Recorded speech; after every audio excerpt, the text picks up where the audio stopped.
Christmas land. What's going on, you wild ghouls and vampires? Logan Myerz back here for Cinephellas.com. Tonight I'm going to be talking about the brand new episode of N0S4A2 Season 2, Episode 2. Well, last week I reviewed the first episode. It was a nice setup, seeing the characters 8 years later, Vic McQueen, her boyfriend Lou, young son Bruce Wayne. Seeing where they're at 8 years later with Vic being an alcoholic, much like her parents, dealing with a lot of shit, still trying to deal with everything she came across with Charlie Manx.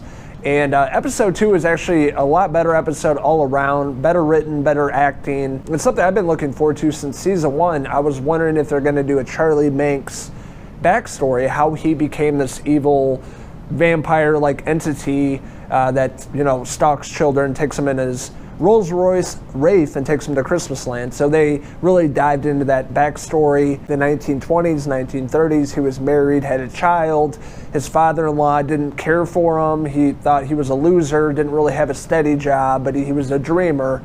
He had this, you know, idea about getting these cars and things like that, and the father-in-law is like, you're a moron, you're never going to amount to anything. So it really pissed off Charlie at a young age.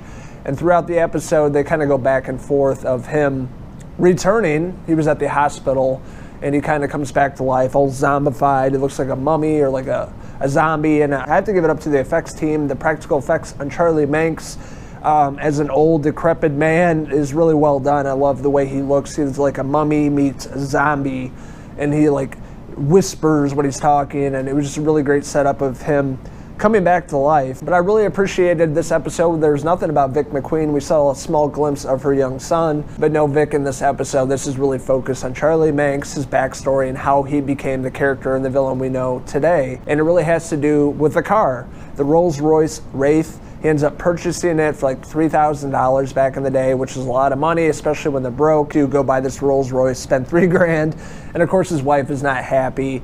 But he's like, it's for the future. It's everything I wanted and what we're going to be doing. He's going to make a lot of money. She doesn't believe him, takes the kid, is going to leave him because she's sick of his bullshit. He's always trying to figure out what he wants to do in life, and he's like in his mid-30s. It's like, come on, dude, get your shit together. You have a kid to support. So his wife is not too happy with him, and you could see how pissed off Charlie gets throughout the episode and eventually becomes that character. But it really has to do with the car.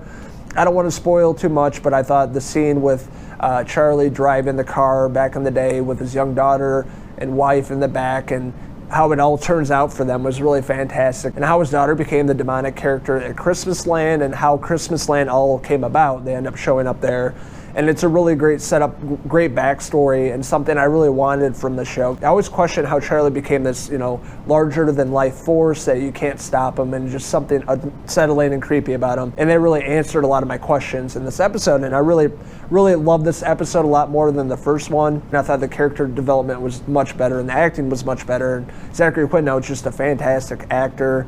The dude never ages. You know, he's been acting for a while now, like what, 20 years, and he still looks the same. Still very solid actor, really dives in these characters, and he really sells the character Charlie Manx and the dive into madness throughout the episode. So I thought he did a really great job. Definitely the best performance in the episode, and really great to see his backstory. So overall, I'm gonna give episode 2 of N0S4A2 a 4.5 out of 5 Zachary Quinto hair pieces.